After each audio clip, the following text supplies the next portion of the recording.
It's January 21st, Tuesday, dinner. I took the ciabatta bread out of the freezer last night. We are going to have Cuban sandwiches for dinner tonight. When I went to get those rolls out, I also looked for our ham that I slice up for deli meat. And it looks like we went through all of it. So I actually don't have ham for the Cuban sandwiches tonight.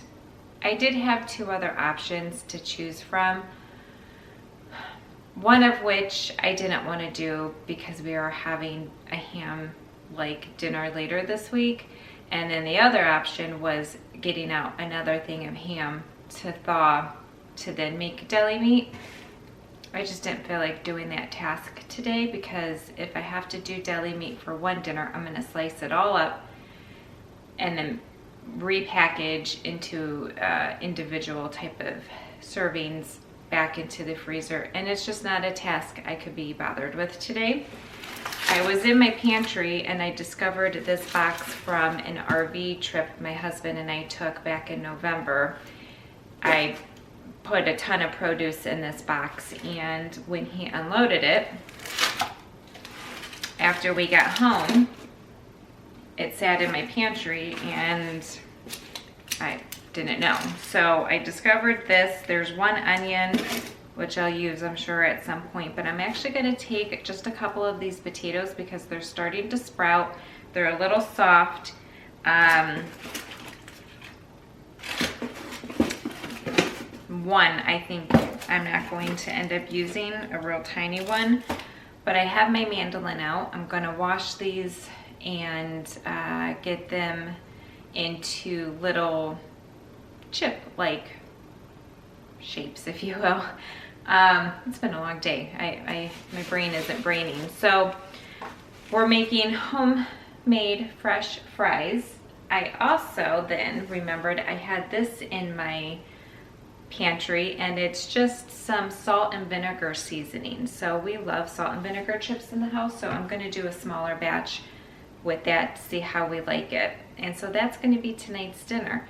My Cuban meat that I'm using is from Sunday's dinner, where I had shared with you that I didn't show a video necessarily on that because I do already have a video on my channel when I made my Cuban beef and the Cuban beans.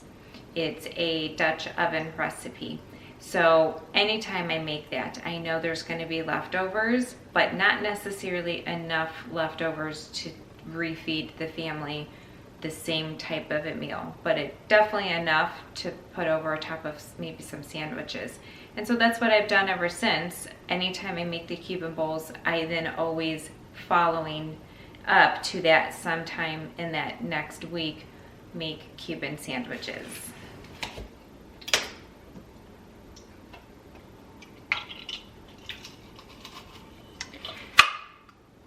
So I've got my mandolin set to the thickness that I want. I've got a flour sack towel. Now, typically when I make homemade fries, I'll kind of think ahead of time and have them soak in some water just to get some of that starch out, but we don't have time for that today. Also, use this when it comes to your mandolin. I know you're not going to be able to see, but this thumb here has a story to tell you as to why you need to use the guard on your mandolin.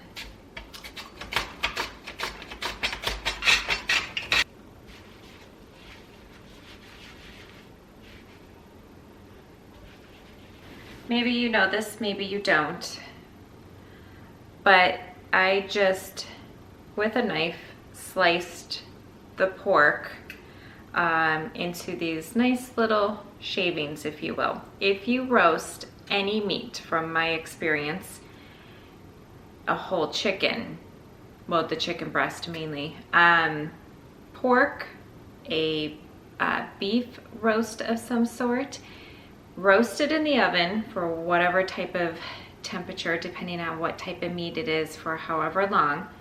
Bring it out, let it cool completely, put it in the fridge overnight. The next day, you can thinly slice, shave thick slices, whatever you want. But when we had this dinner the first night, it pretty much shredded up. But once it gets cold and you bring it out, you can slice it. So that's why you can make your own deli meat at home for much cheaper if you wanted to as well, just by cooking it the day before, putting it in the fridge, and then go ahead and slice it up for sandwiches, wraps, anything like that. I'm gonna get my meat warmed up just quickly here in this pan. I don't want it cold on my sandwiches because by the time I get my bread on here and kind of get it toasted through, that meat on the middle of that sandwich isn't going to be warm. So I'm just gonna quickly get it warmed here on my pan. I've got some lard here in this pan. I'm gonna use that to fry up my potato chips. Before I had lard, I would use peanut oil, and I still have the peanut oil, but I would much rather go through my lard first.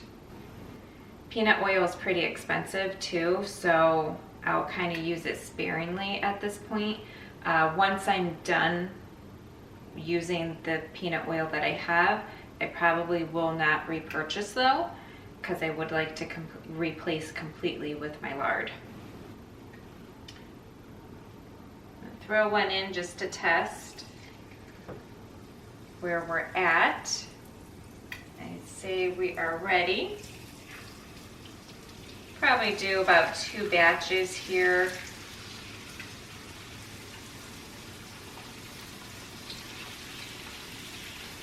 Maybe 3, I don't know, we'll see.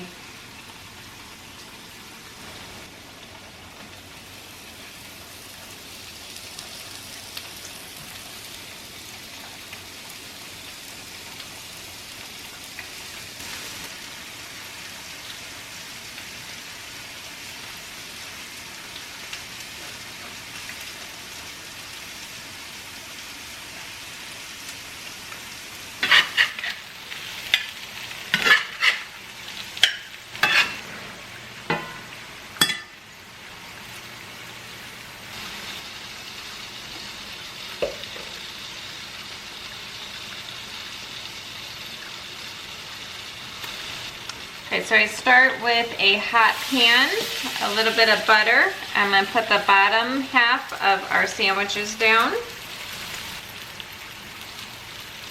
Get our meat put on.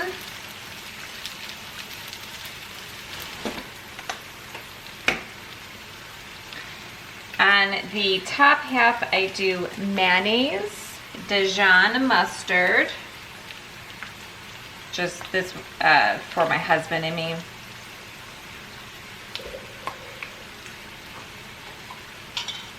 My nephew will do mayonnaise only. And then we like, of course, the Trader Joe's spicy fermented pepper blend here. We'll get that on.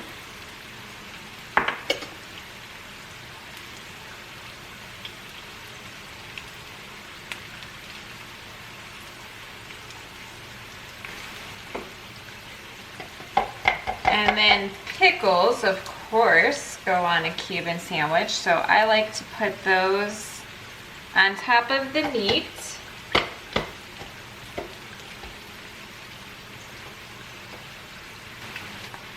And then the cheese.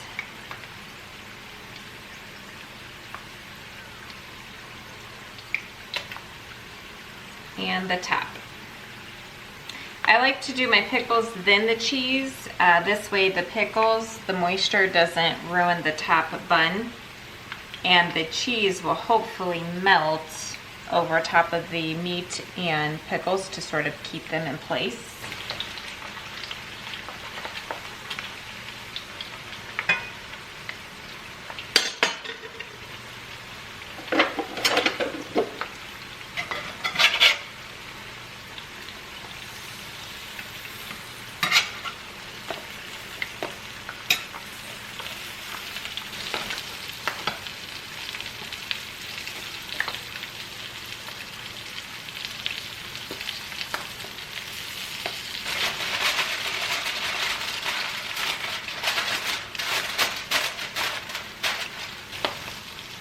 With the heat now off I have this to kind of weigh down my sandwiches. I just want to make sure that